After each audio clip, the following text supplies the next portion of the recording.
Assalamu alaikum, my dear students. I hope you all are doing well by the grace of Almighty. I am Hajara bint Ahmad, Assistant Teacher, Ispahani High School, Keraniganj, Dhaka.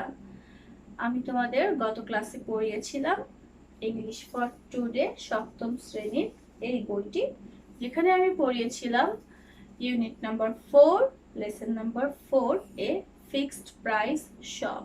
আর আজকে পড়াবো unit 4, lesson number 5, আ morality shop. ঠিক আছে, তাহলে আসো আমরা শুরু করি। আজকের লেসন আমরা পড়ব ইউনিট 4 এর লেসন নাম্বার 5, মোরালিটি শপ। ঠিক আছে,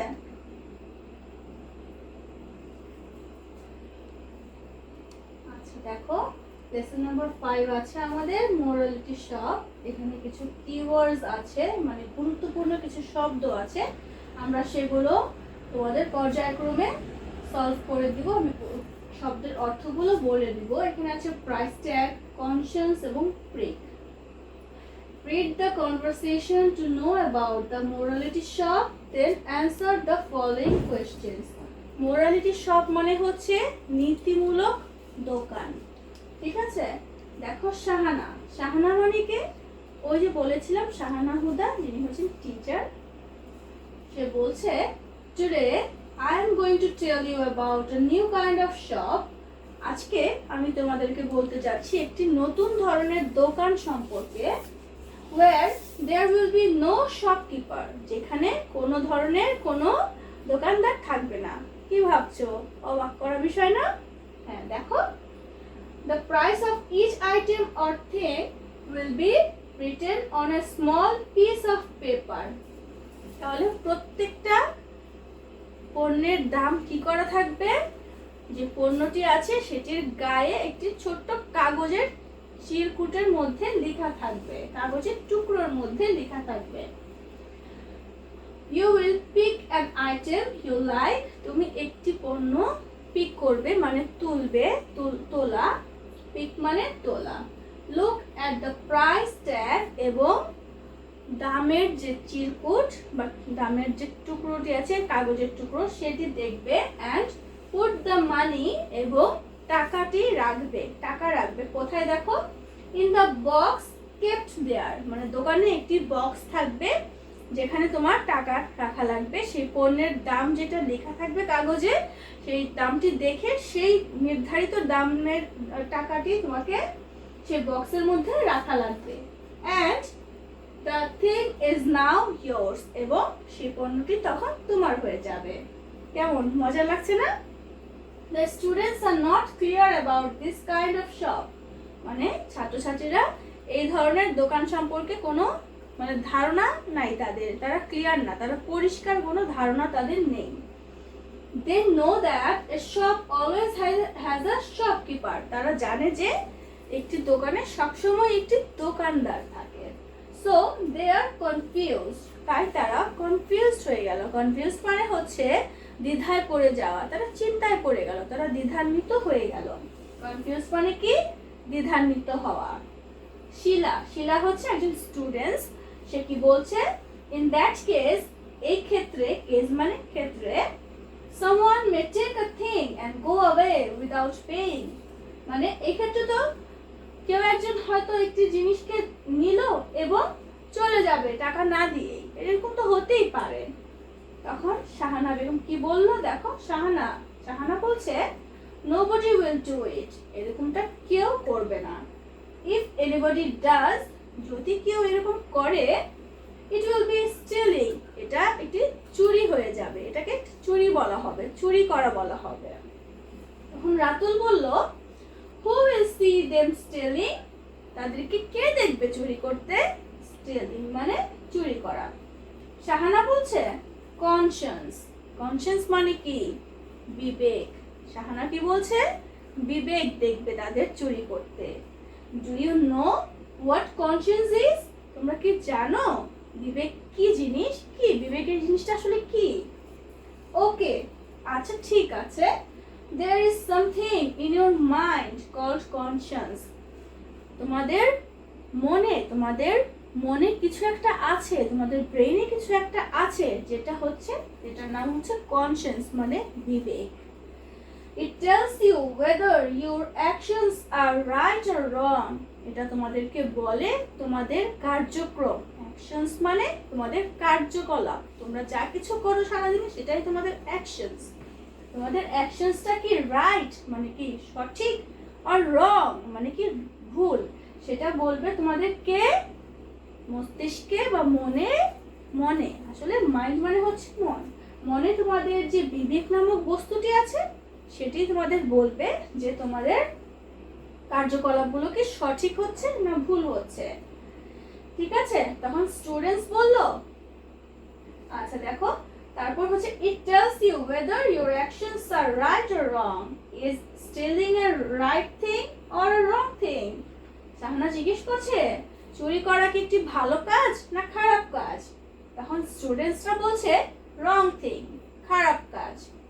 তখন শাহানা বলল then your conscience will tell you this is a wrong thing. তখন তোমার বিবেক তোমাকে বলবে যে এটি একটি ভুল কাজ, অন্যায় কাজ।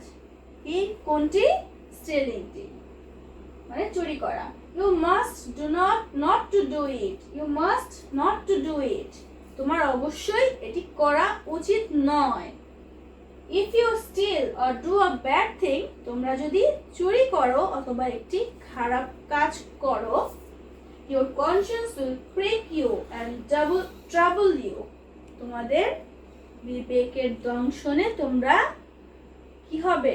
তোমরা দংশিত হবে, তোমরা অস্থির হয়ে যাবে তোমাদের বিবেকের দংশনে, তোমরা ঠিকভাবে কোনো কাজ করতে পারবে না। and trouble you মানে তোমরা বিপদে পড়বে। trouble মানে বিপদ, আর কনসিয়েন্স মানে বিবেক, আর প্রিক মানে হচ্ছে দংশন করা। কনসিয়েন্স মানে বিবেক আর প্রিক মানে দংশন। তাহলে তোমরা বিবেকের দংশনে তোমরা দংশিত হবে। and you will never have your peace of mind. তোমরা তোমাদের মনের যে শান্তি সেটি কখনো পাবে না। একটি ভুল কাজ করলে তোমরা কখনো তোমাদের মনের শান্তি পাবে না, তোমাদের বিবেকের দংশনে তোমরা অস্থির হয়ে উঠবে। so to be a good and happy person, সুতরাং একটি ভালো এবং সুখী মানুষ হতে হলে you should have a clear conscience. তোমাদের অবশ্যই একটি পরিষ্কার মন বা পরিষ্কার একটি বিবেক থাকতে হবে। বুঝতে পেরেছো? তাহলে আমরা কি দেখলাম? আমরা দেখলাম যে আমাদের একটি পরিষ্কার বা সুস্থ একটি বিবেক থাকতে হবে আমরা যদি ভালো থাকতে চাই, আমাদের যদি মনের শান্তি আমরা রাখতে চাই। এখন দেখো, tick the best answers to the following multiple choice questions. মানে তোমাদের তো দুটো সিন প্যাসেজ আসে বই থেকে, তাই না? একটি থেকে আসে আমাদের মাল্টিপল চয়েস, আরেকটি সিন প্যাসেজ থেকে আসে হচ্ছে কোয়েশ্চেন্স অ্যান্সার। দেখো এখানে আমাদের কয়েকটি মাল্টিপল চয়েস আছে। Number 1, the students are confused. স্টুডেন্টরা মানে ছাত্রছাত্রীরা দ্বিধান্বিত ছিল। এখানে কনফিউজড এর নিচে কিন্তু আন্ডারলাইন করা আছে, নিচে দাগ দেয়া আছে। the underlined words mean underlined word মানে কনফিউজড মানেটা কি এটাই এখানে জানতে চাওয়া হচ্ছে। can think clearly পরিষ্কারভাবে চিন্তা করতে পারে, এটা মানে কি কনফিউজড। আমি তো তোমাদের লেসনটি পড়ানোর সময় কিন্তু কনফিউজড এর অর্থটি বলেছি, তাই না? একটু চিন্তা করো তো। cannot understand বুঝতে না পারা, এটা কি হবে? কনফিউজড। আর unable to speak কথা বলতে না পারা, বলো তো কোনটি হবে? কি হবে উত্তরটি? উত্তরটি হবে cannot understand। কনফিউজড মানে বুঝতে না পারা, আর কনফিউজড মানে হচ্ছে দ্বিধান্বিত হওয়া, মানে এলোমেলো হয়ে যাওয়া, বুঝতে পারা না পারা। তেমনি cannot understand মানেও বুঝতে না পারা। when you buy a thing, 2 নাম্বারটা বলছি। when you buy a thing from a morality shop, যখন তুমি একটি নীতিমূলক দোকান থেকে কোনো কিছু কিনবে তখন তুমি কি করবে? pay the money to the office। তুমি কি কার্যালয়ে গিয়ে অফিসে গিয়ে টাকা পরিশোধ করবে? pay the money later টাকাটা কি পরে পরিশোধ করবে? Put the money in the shop. টাকা কি করবে? দোকানেই কিন্তু রেখে আসবে। কোথায় রাখবে? একটি বক্সের মধ্যে। তাহলে কি হবে? Put the money in the shop. তাই না? হ্যাঁ। এরপর দেখো number 3, a person with a clear conscience. একটা মানুষ যার একটি স্বচ্ছ বিবেক আছে, একটি পরিষ্কার বিবেকের অধিকারী যে মানুষ, তার কি হয়? ইউজুয়ালি সাধারণত ডাজ দ্য রং থিং, সাধারণত ভুল কাজ করে থাকে। আসলে কি তাই? স্বচ্ছ বিবেকের মানুষরা কি ভুল কাজ করে? এটাই কি পড়িয়েছি তোমাদের লেসনে? না, এটা হবে না। অলওয়েজ গেটস কনফিউজড, সবসময় দ্বিধান্বিত হয়ে যায়। না, এটাও হবে না। তাহলে কি হবে? Always does the right thing, যাদের বিবেক পরিষ্কার তারা সবসময় একটি ভালো কাজ করে, সঠিক কাজ করে থাকে, তাই না? তাহলে আমরা 3টি মাল্টিপল চয়েস পেয়ে গেলাম। এরপর দেখো সরি, এরপর আমরা দেখব কিছু কিওয়ার্ডস, মানে হচ্ছে কিছু গুরুত্বপূর্ণ শব্দ। আমাদের বইতে তো 3টি কিওয়ার্ডস দেওয়া আছে, এর সঙ্গে আমি আরো কিছু কিওয়ার্ডস যুক্ত করে তোমাদেরকে এখানে দেখাচ্ছি। দেখো নাম্বার 1 আছে প্রাইস ট্যাগ। আমি কিন্তু বলেছি লেসনটি পড়ানোর সময়, তারপরও বলে দিচ্ছি। প্রাইস ট্যাগ মানে হচ্ছে মূল্য চিরকুট। মানে ওই যে বলেছিলাম মোরালিটি শপে প্রত্যেকটি পণ্যের গায়ে ছোট্ট একটি কাগজের টুকরোর মধ্যে কিন্তু দামটি লেখা থাকে, সেই মূল্য চিরকুটকেই আমরা বলছি প্রাইস ট্যাগ। ঠিক আছে? তাহলে এই প্রাইস ট্যাগের সিমিলার ওয়ার্ড হচ্ছে প্রাইস টিকেট। ওকে, নাম্বার 2টা দেখি, দেখো কনসিয়েন্স। নাম্বার 2 হচ্ছে কনসিয়েন্স। কনসিয়েন্স মানে হচ্ছে বিবেক, মোরাল সেন্স। কনসিয়েন্স মানে বিবেক, আর বিবেক কনসিয়েন্সের একটি সিমিলার ওয়ার্ড হচ্ছে মোরাল সেন্স, মানবিক একটি মূল্যবোধ। কনভারসেশন। কনভারসেশন মানে হচ্ছে কথোপকথন। এই যে আমি তোমাদের সাথে কথা বলছি, ক্লাসে গেলে তোমরা আমাদের সাথে কথা বলো, আমার সাথে কথা বলো, আমি তোমাদের সাথে কথা বলি, এই যে আমাদের কথাবার্তা, এগুলোকে কি বলা হয়? কনভারসেশন। কনভারসেশন মানে হচ্ছে কথোপকথন, মানে ডায়লগ। তোমরা কিন্তু তোমাদের বইতে কিন্তু ডায়লগও আসে, তাই না, পরীক্ষায়? তারপর দেখো কনফিউজড। কনফিউজড বলেছি বিভ্রান্ত। কনফিউজড মানে দ্বিধায় পড়ে যাওয়া, কি করব কি করব না বুঝতে না পারা।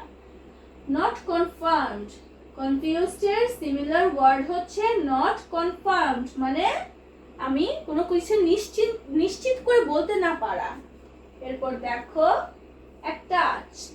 অ্যাটাচড মানে হচ্ছে সংযুক্ত, আর অ্যাটাচড এর সিমিলার ওয়ার্ড হচ্ছে জয়েন্ট। এখানে আমরা বইতে কি পড়েছিলাম যে প্রাইস ট্যাগটা অ্যাটাচড থাকে পণ্যের গায়ে, মানে প্রাইস ট্যাগটা সংযুক্ত থাকে পণ্যের গায়ে। আচ্ছা, এরপরে দেখো পিস। পিস মানে কি? শান্তি। আমরা কিন্তু পিস মানে জানি, আরেকটি পিস আছে, সেটি হচ্ছে টুকরো, সেটির স্পেলিংটি কিন্তু আবার আলাদা। আর এখানে পিস মানে হচ্ছে শান্তি, মানে মনের শান্তি যেটি। তাহলে এখানে পিসের সিমিলার ওয়ার্ড আছে কোয়াইট। কোয়াইট মানেও নীরব, শান্ত। আচ্ছা, এরপর দেখো ট্রাবল মানে অসুবিধা বা বিপদে পড়া। তাহলে এখানে ট্রাবলের সিমিলার ওয়ার্ড আছে ডিফিকাল্টি, মানে কঠিন। আচ্ছা, তাহলে ট্রাবল মানে অসুবিধা, আর ট্রাবলের সিমিলার ওয়ার্ড হচ্ছে ডিফিকাল্টি। এরপর দেখো পারমিশন মানে অনুমতি, আর পারমিশনের সিমিলার ওয়ার্ড পারমিট। তোমরা কিন্তু ক্লাসে যদি আমি যাই, তখন তোমরা যদি বের হতে চাও, পানি খেতে চাও, তাহলে আমার পারমিশন নিয়ে যাও, মানে আমার অনুমতি নিয়ে যাও, যে ম্যাম আমি বাইরে যাব, আমি পানি খাবো, তাই না? এটাকে হচ্ছে বলা হয় পারমিশন, হচ্ছে এরকমই অনুমতি, মানে পারমিট সিমিলার ওয়ার্ড। এরপর দেখো লিভ মানে ত্যাগ করা, মানে ছেড়ে দেয়া। লিভ মানে ত্যাগ করা। এখানে লিভের সিমিলার ওয়ার্ড আছে নক আউট, মানে কি করা? বের করে দেয়া বা ত্যাগ করা, একই সিমিলার ওয়ার্ড এগুলো। তাহলে আমরা সিমিলার ওয়ার্ডও দেখে নিলাম, মাল্টিপল চয়েসও দেখে নিলাম। এখন আমরা দেখব কোয়েশ্চেনস এন্ড অ্যানসার্স। দেখো এখানে নাম্বার 1 কোয়েশ্চেন আছে, what are the advantage and disadvantage of a morality shop? What are the advantage and disadvantage of a morality shop? মানে advantage মানে হচ্ছে, মানে কি advantage মানে তোমরা বলতে পারো? advantage মানে হচ্ছে সুবিধা আর disadvantage মানে অসুবিধা। তাহলে এই যে মোরালিটি শপ, নীতিমূলক দোকান, এটার কি সুবিধা আছে আর কি অসুবিধা আছে বলতে পারো? উত্তরটা দেখি। The advantage of a morality shop is, একটি নীতিমূলক দোকানের সুবিধা হচ্ছে, it is always free from bargaining, এটি সবসময় কি দর কষাকষি থেকে মুক্ত, দর কষাকষি করা লাগবে না। অনেকে আছে দর কষাকষি করতে একদমই পছন্দ করে না, ফিক্সড প্রাইসের দোকানে গিয়ে পণ্য কিনে আনতে পছন্দ করে। I think, আমি মনে করি, it will help one to have a clear conscience, আমি মনে করি যে এটা কি করে, এটা একটি মানুষকে একটি স্বচ্ছ বিবেক দেয়। আমি একটা মোরালিটি শপে গেলাম, সেখানে গিয়ে আমি একটি পণ্যের দাম দেখলাম, প্রাইস ট্যাগটা দেখলাম, তারপর আমি একটি বক্সের মধ্যে সেই নির্ধারিত দামটি রেখে আমি পণ্যটি নিয়ে চলে আসলাম। তাহলে আমি এটি স্বচ্ছ বিবেকের অধিকারী দেখেই কিন্তু আমি এটি করতে পারলাম। আমার বিবেক যদি স্বচ্ছ না হতো তাহলে আমি কি করতাম, হয়তো আমি সেটি চুরি করে নিয়ে আসতাম, তাই না? আমরা তো সবাই নিশ্চয়ই স্বচ্ছ বিবেকের অধিকারী, সেজন্য আমরা কি করলাম, আমরা মোরালিটি শপটাকেই ওকে। তাহলে আমরা এখন 2 নম্বর প্রশ্নটা দেখি। দেখো 2 নম্বর প্রশ্নে আছে, what kind of shop will you prefer? মানে তুমি কোন ধরনের দোকানকে তুমি বেশি প্রেফার করো, মানে প্রাধান্য দিয়ে থাকো, এ fixed price shop or a morality shop? একটি এক দরের দোকান নাকি একটি নীতিমূলক দোকান? ওয়াই এবং কেন সেটি? তাহলে আমরা উত্তরটি দেখে নিই। দেখো, I will prefer a fixed price shop, আমি একটি এক দরের দোকানকেই বেশি প্রাধান্য দিয়ে থাকি, বিকজ কারণ হচ্ছে a fixed price shop is free from bargaining, মানে একটি এক দরের দোকান সবসময় কি হয়, দর কষাকষি থেকে মুক্ত। We can know about the things we like to buy, we can know about the things we like to buy from the shopkeeper, আমরা দোকানদারের কাছ থেকে জানতে পারি যে জিনিসটা আমরা কিনবো, যে পণ্যটা আমরা কিনবো সেটি সম্পর্কে, which is not possible in a morality shop, কিন্তু মোরালিটি শপে কিন্তু আমরা দোকানদার পাবো না। আমরা একটি প্রাইস ট্যাগ দেখবো পণ্যের গায়ে এবং সেটি দেখে সেই টাকাটি, নির্ধারিত টাকা, আমরা একটি বক্স থাকবে, সেই বক্সে রেখে আমরা পণ্যটি নিয়ে আসবো। কিন্তু আমরা যদি ফিক্সড প্রাইস শপে যাই তাহলে আমরা কি পাবো, আমরা শপকিপার পাবো, কিন্তু আমরা আবার এখানে নির্দিষ্ট একটি মূল্যও পাবো। সেজন্য I will prefer a fixed price shop because the fixed price shop is free from bargaining. We can know about the things sorry we like to buy from the shopkeeper, which is not possible in a morality shop. Okay, দেখো number 3, what is conscience? এটা তোমাদের বইতে এই প্রশ্নটি নেই, কিন্তু আমার কাছে মনে হয়েছে এই প্রশ্নটি তোমাদের আসতে পারে, এটি অনেক গুরুত্বপূর্ণ একটি প্রশ্ন, সেই জন্য আমি এটি অ্যাড করেছি এখানে। আমি অ্যাটাচ করেছি মানে সংযুক্ত করেছি, যেটা আমরা একটু আগে পড়লাম ওয়ার্ড মিনিং। দেখো কি হবে কনসিয়েন্সের উত্তর। কনসিয়েন্স মানে আমরা জেনেছি বিবেক। Conscience is something in our mind, আমাদের মনের মধ্যে কিছু একটা, যেটাকে আমরা কনসিয়েন্স বলছি, which protects us from doing bad thing, যেটা আমাদেরকে প্রোটেক্ট করে, মানে হচ্ছে আমাদেরকে প্রতিরোধ করে খারাপ কাজ করা থেকে, তাই না? তাহলে কনসিয়েন্স কি? Conscience is something in our mind which protects us from doing bad things. তাহলে conscience is something in our mind which protects us from doing bad thing. এটা অবশ্যই তোমরা মনে রাখবে এবং তোমরা অবশ্যই বিবেকের দংশনে যাতে দংশিত না হয়, এই ধরনের কোনো কাজ করবে না। তোমরা সবসময় ভালো কাজ করবে। তোমরা ভালো থাকবে, ঠিক আছে? এরপর দেখো আমরা তাহলে লেসন নাম্বার 5 পড়লাম, মোরালিটি সব। আমরা কি শিখলাম এখান থেকে? যে আমরা সব সময় ভালো কাজ করব, আমরা একটি স্বচ্ছ বিবেকের অধিকারী হব, মানে ক্লিয়ার কনসিয়েন্স আমরা সব সময় আমাদের নিজেদের ভিতরে ধারণ করব। আমরা কখনো খারাপ কাজ করব না, যেটা ভালো আমরা সেটাই করব। আর তোমরা কিন্তু অবশ্যই তোমাদের যে এই যে টেক্সট বুকটি আছে সেটি তোমরা পড়বে, কারণ এই টেক্সট বুক থেকে কিন্তু তোমাদের 2টি সিন প্যাসেজ আসে, ঠিক আছে? তোমরা অবশ্যই এটি পড়বে। তোমরা ভালো থাকবে, সুস্থ থাকবে। আসসালামু আলাইকুম।